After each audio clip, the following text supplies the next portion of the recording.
Hoy nuestra libertad de voto está bajo ataque. Alerta Kamala Harris.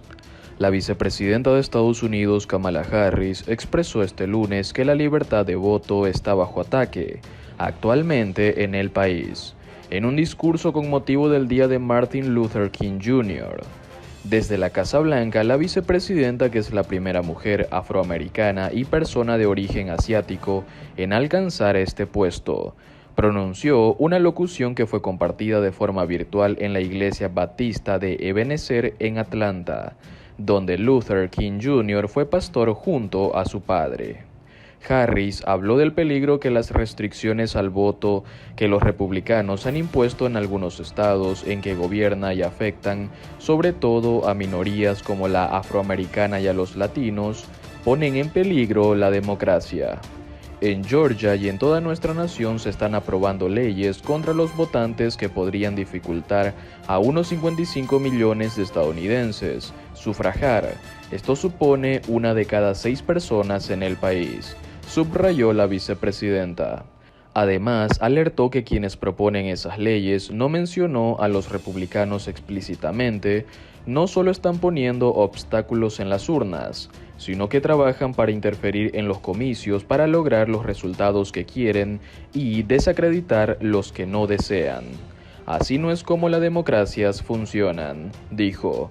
Ante esta situación, Harris consideró que uno no se puede quedar sin actuar, porque las próximas generaciones pagarán el precio. En ese sentido, recordó que ella y el presidente Joe Biden viajaron la semana pasada a Atlanta, Georgia, para lanzar un mensaje. Ya es hora de que el Senado de Estados Unidos haga su trabajo y que una ley fundamental llegue al Senado, la Ley de Libertad del Voto y la John Lewis. Harris hizo alusión a 2 proyectos de legislación, la llamada Ley de la Libertad del Voto, Freedom to Vote Act, y la Ley de Promoción de Derechos Electorales John Lewis, para proteger el derecho a sufragar, que tiene pocas perspectivas de salir adelante en la Cámara Alta debido a la ajustada mayoría de que disponen los demócratas. La vicepresidenta recordó que hace más de 55 años hombres, mujeres y niños marcharon de Selma a Montgomery para demandar el voto. Cuando llegaron al Capitolio Estatal de Alabama, siguió. El Dr. King lamentó lo que denominó la normalidad, la complacencia que estaban denegando la libertad para votar. Por tanto, agregó, no debemos aceptar ser complacientes o cómplices, no debemos rendirnos, no debemos dejarlo para honrar de verdad el legado del hombre que celebramos hoy, dijo. Por otro lado, el FBI identifica al secuestrador de la sinagoga de Texas. Un equipo de élite de rescate de rehenes del FBI irrumpió en una sinagoga en Colleyville, Texas, el sábado por la noche y recuperó de manera segura a 3 rehenes después de una situación de casi 11 horas, informaron funcionarios federales y locales. El único sospechoso, identificado por el FBI como Malik Faisal Akram, de 44 años, está muerto, agregaron las autoridades. El FBI confirmó que Akram es ciudadano británico. Un portavoz de la Oficina de Asuntos Exteriores, Commonwealth y Desarrollo del Reino Unido dijo en un correo electrónico a CNN el domingo de que el gobierno estaba al tanto de la muerte de un hombre británico en Texas y está en contacto con las autoridades locales, pero no llegó a confirmar que era el mismo hombre que el secuestrador. Gobernador de Texas, todos los rehenes están a salvo. Oraciones respondidas. Todos los rehenes están vivos y a salvo, tuiteó el gobernador Greg Abbott, unos 20 minutos después de que se escucharan disparos y un gran banco en dirección a la sinagoga. Minutos antes, un equipo de CNN escuchó un fuerte estruendo seguido de una breve ráfaga de disparos rápidos provenientes de la dirección de la sinagoga. El sospechoso está muerto, según el jefe de policía de Colleyville, Michael Miller. En algún momento alrededor de las 9 p.m. de hoy, esta noche, el HRT, el equipo de rescate de rehenes, irrumpió en la sinagoga y rescataron a los 3 rehenes y el sujeto falleció, dijo el jefe Miller. Vamos a organizar un regreso nunca visto. Trump en primer mitin rumbo a elecciones intermedias. El expresidente afirma que Estados Unidos se está convirtiendo en una versión a gran escala de Venezuela. El expresidente estadounidense Donald Trump aireó este sábado sus teorías de la conspiración sobre las elecciones de 2020 y el asalto al Capitolio, en un mitin que sirvió para marcar la pauta de la campaña republicana para los comicios legislativos de noviembre. En su primer acto político del año, el que fuera presidente entre 2017 y 2021 prometió a sus seguidores que el Partido Republicano ganará las elecciones de medio mandato en noviembre y recuperará la Casa Blanca en las de 2024. Pero no llegó a precisar si él mismo se presentará a esa última cita con las urnas.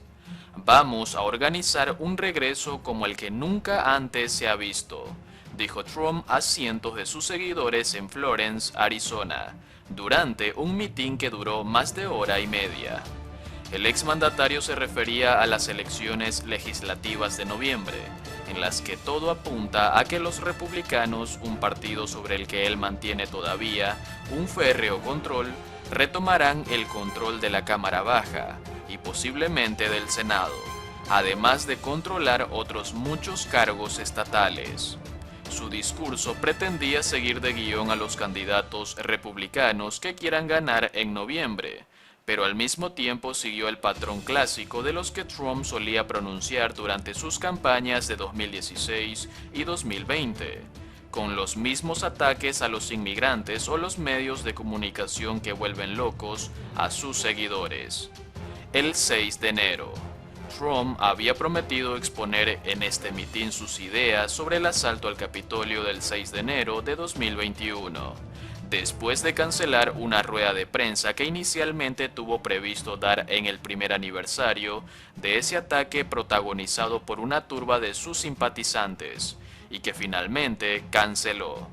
Lejos de profundizar en lo sucedido ese día, sin embargo, Trump se centró en criticar al comité que investiga los hechos, que tildó de estalinista, y en alegar que entre la multitud que irrumpió en el Congreso había informantes del FBI, una teoría que defienden sus seguidores y sobre la que no hay pruebas.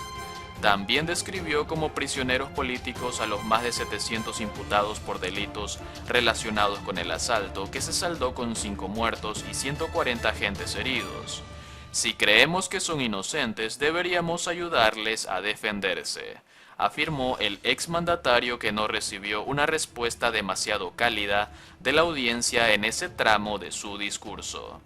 Lo que sí entusiasmó a los asistentes fueron sus ataques al presidente estadounidense Joe Biden y al Partido Demócrata, así como sus denuncias sin pruebas de que hubo un fraude en las elecciones de 2020 que él perdió.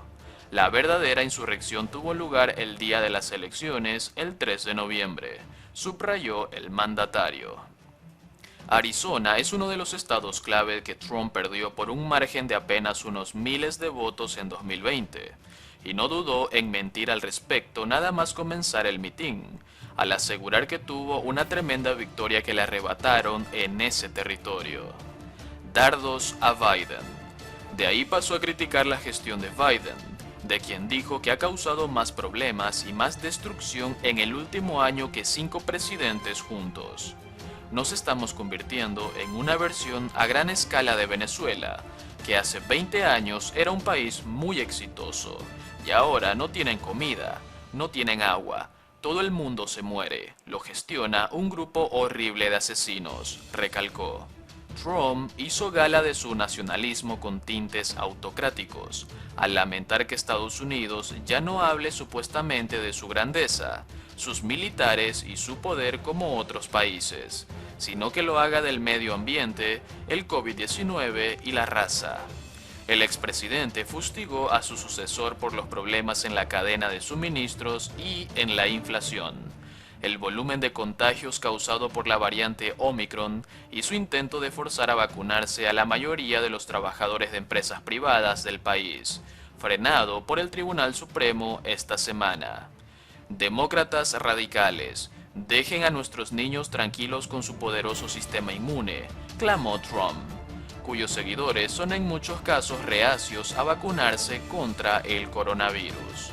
En el plano internacional, dijo que Biden ha humillado completamente a Estados Unidos y que Rusia no solo está amenazando a Ucrania, sino también a Cuba y Venezuela, algo que consideró como una falta de respeto, un problema que aseguró nunca existió durante su mandato. Trump se refería a las declaraciones del viceministro ruso Sergei Ryabkov, que esta semana no descartó el despliegue de infraestructura militar en Cuba y Venezuela, aunque la Casa Blanca opinó después que esos comentarios podían ser simplemente una fanfarronada. También agitó el miedo respecto a la inmigración ilegal, al asegurar de forma hiperbólica que la frontera con México se ha abolido y millones y millones y millones de indocumentados están entrando en el país. Algo falso, puesto que la mayoría de los que llegan son deportados automáticamente.